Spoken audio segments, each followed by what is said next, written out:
and after he finishes, he can invite you to make your comments, Your Excellency. Welcome, Prime Minister Raila.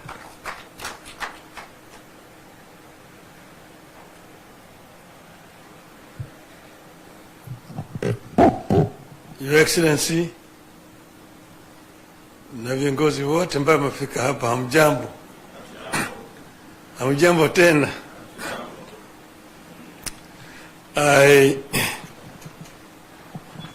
Now I'm delighted to be back home. You see, east, west, north, south, home is best. I feel very, very happy and delighted to be back to Kenya after what we went through. And I want to thank everybody. I want to thank you, the President, the Deputy, the Ministers, the leaders, and Kenyans generally, who traveled with us this journey across the length and the breadth of the continent of Africa. This was an enterprise that has been an eye-opener.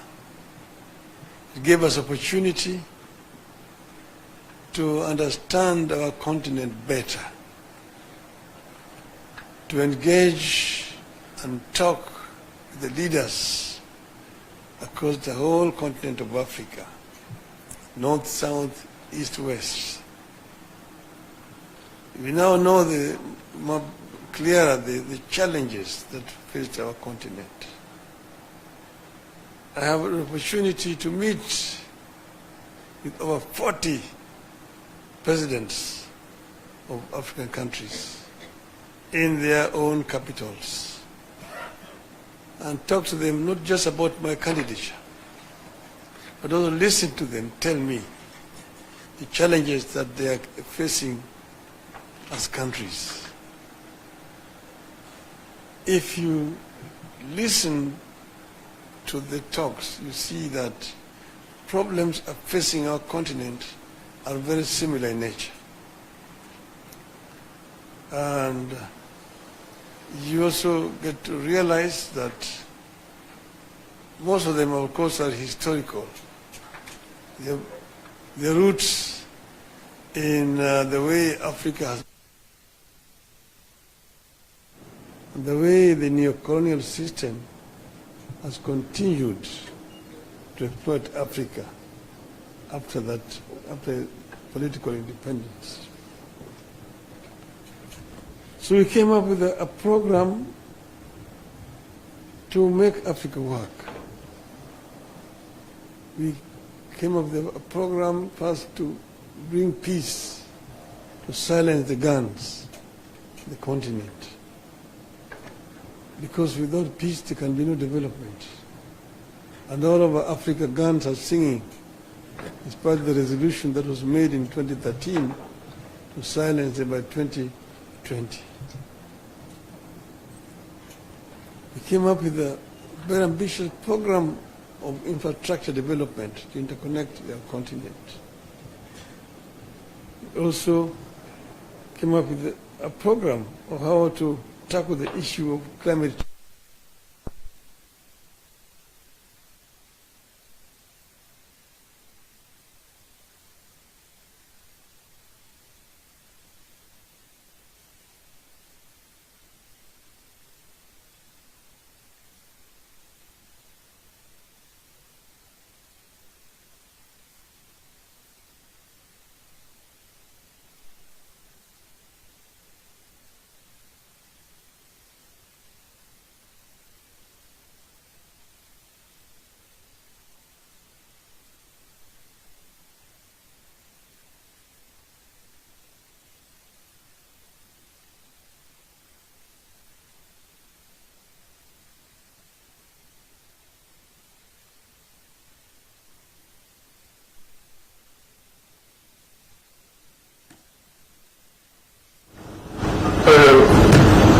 created quite a bit of awareness in the continent.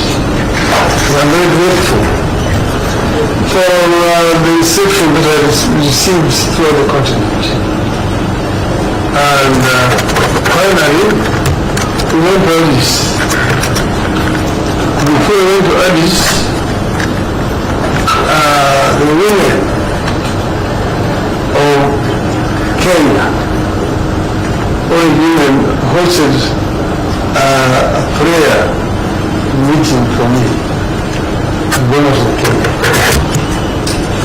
They prayed for me, for the God of Kenya to give me victory.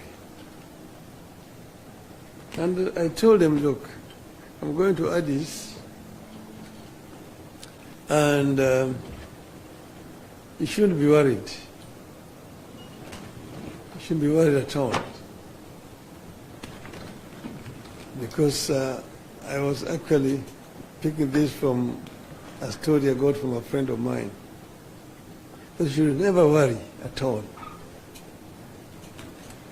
If you are sick, don't be worried. There are only two things that can happen to you. You can recover or you can die. If you recover, there's nothing to worry about. But if you die, you've also nothing to worry about.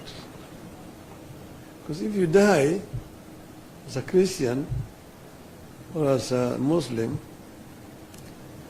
you have only two places to go to. Either you go to heaven or you go to hell. So if you go to heaven, you have nothing to worry about. You enjoy. But if you go to hell, you should not worry. Why? Because you're going to meet so many of your friends there that you'll take a lot of time greeting them and wishing them well, that you will not have time to worry about. So I told them that, look, if we win in Addis, we will have succeeded. But if we don't win, if we lose, we will also have succeeded. Because we will have other jobs to do. We'll come back home and do other things. So we have succeeded because we have now come back home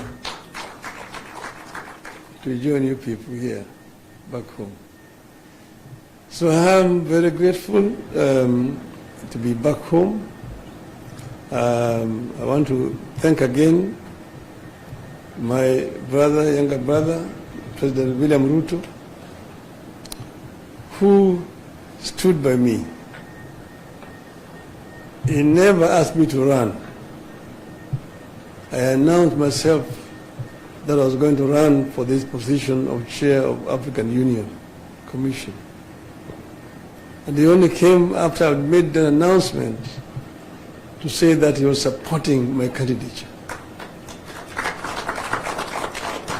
And he did support my candidature not just by words, but by deeds. He put up the machinery to help the campaign for me. I've seen billions being said, quoted, somebody's talking about 13 billion shillings spent on the Raila campaign. I don't know in which world those guys live on, whether they know what a billion means. A billion shillings to do what? The money that was spent was the money that was necessary just to hire transport to travel around. And we were not living luxuriously. We were eating whatever was given to us wherever we went to. And many other African countries were very generous. They provided us accommodation and so on. So, but the government gave what was required. The Ministry of Foreign Affairs was available 24/7. And the other government departments to make appointment for me to be able to meet the leadership across the continent. So I want to thank my brother very profusely for their support. And I also want to thank the other leaders across the continent, those who voted for us. There are those who stood with us to the last moment and voted. And if we had wanted, we would have completely stopped the elections, because you require 2/3 to be elected. And these leaders were ready to go with us to the end, and they would not have been able to get the 2/3. So I thank them. And I also thank those who voted against us, because in doing so they were exercising their democratic right. That's how democracy works. So we are not bitter at all. I congratulated my competitors, the candidate from Madagascar, the candidate from Djibouti, who eventually won, and wish him well, indeed. So we are available to help the continent of Africa, but more importantly, we are also available for Kenya. I'm back home here.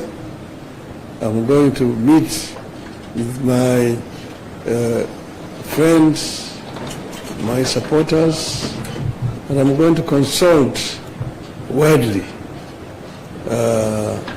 what's going on forward, and in due course we're going to announce our way forward. So we'll give a way forward very, very shortly. Today we just came to meet, asked for this meeting to come and thank the President and his team for the support they've given me, and also to thank the Kenyans who have supported me throughout all this period of campaign. And I just want to say, watch this space. I will be talking again. Thank you very much. Thank you, my brother.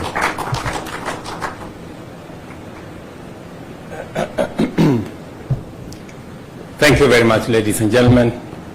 Prime Minister Raila Odinga, distinguished leaders who are here, ladies and gentlemen, let me also echo the words that have been ably put by both the Deputy President and Prime Minister Raila Odinga, that this morning we met here to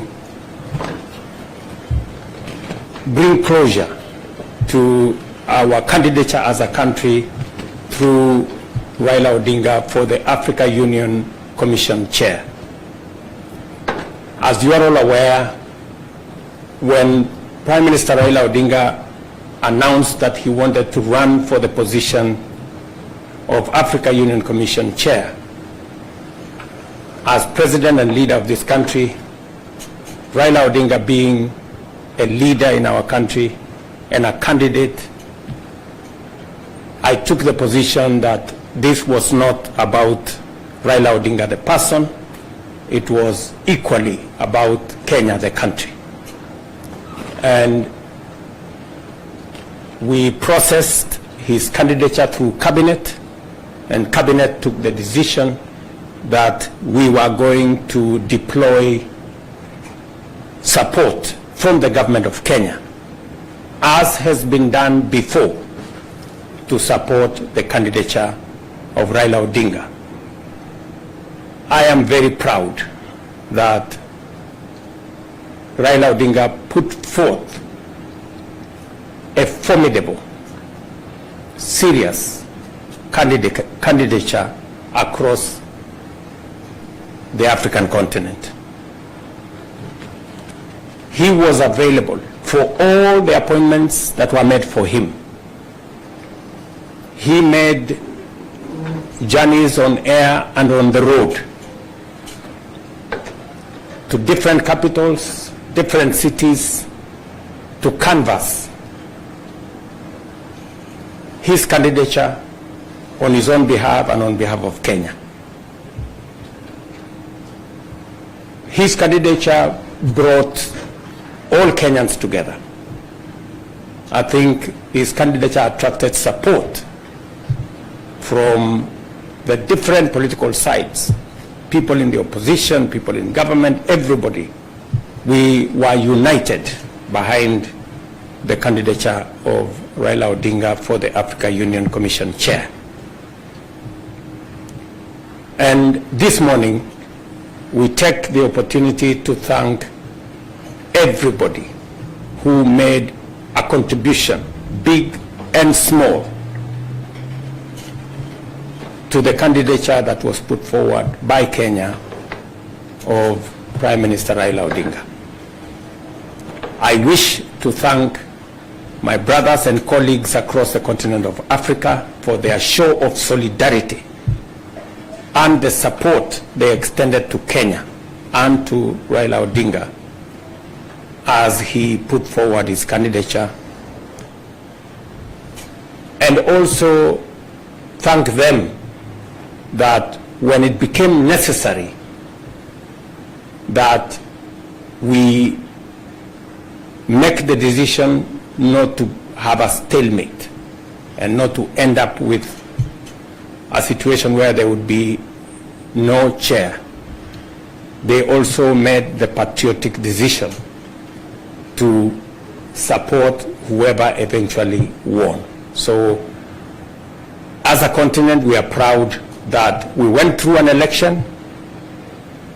Every candidate, including Kenya, was given the opportunity, but ultimately we remain as a united continent with an Agenda 2063 that Kenya is going to continue to contribute robustly as we build the necessary infrastructure and network to support intra-Africa trade that has the biggest potential, to support energy transmission and generation, to support agro-processing and value addition across our continent, and to continue to tap into the enormous opportunity that exists for trade and investment in our continent. I also wish to take this opportunity to thank all Kenyans of goodwill who prayed, who gave support in different ways for us to achieve this candidature and to support the Honorable Raila Odinga. Let me also thank the officials, many officials at the Ministry of Foreign Affairs and other state departments. Many ministers were available, many other public officials were available. People in embassies across Africa made their contribution by ensuring that there was adequate preparation for the various visits that were undertaken and all the other support that was required for us to take the candidature to where it got. This morning, as has been said, both by the DP and Prime Minister Raila Odinga, we close ranks as a country and focus on what we can do for Kenya. The things that require our collective effort. As an administration that is now broad-based, there is every reason for us to accelerate the momentum for the delivery of the things that will transform our nation. And I must be grateful that the necessary political capital that is required to move transformative programs in our country now exists courtesy of the broad-based government, and we will continue to focus on developing the things, the programs, and the policies that will catapult our country to the next level. And we need all decks, all hands on deck to be able to achieve this vision and mission. And therefore, this afternoon, let me proudly say my good brother Raila Odinga, you represented Kenya very well. We had, I must say this, I have supported many people in the past, but we had a fantastic candidate. He was present, he was available, and he did what needed to be done. So to all of you and to the people of Kenya, it is again a proud moment for us to receive you back home and to engage with you as we drive the development of our country, as we engage in the nation building exercise, and as we broaden and widen our engagement as the people of Kenya towards achieving that which will bring equity, that which will bring prosperity, and that which will bring transformation for our nation. So I want to say thank you very much for those of you who have made it to this small function. We have many issues now going into the future.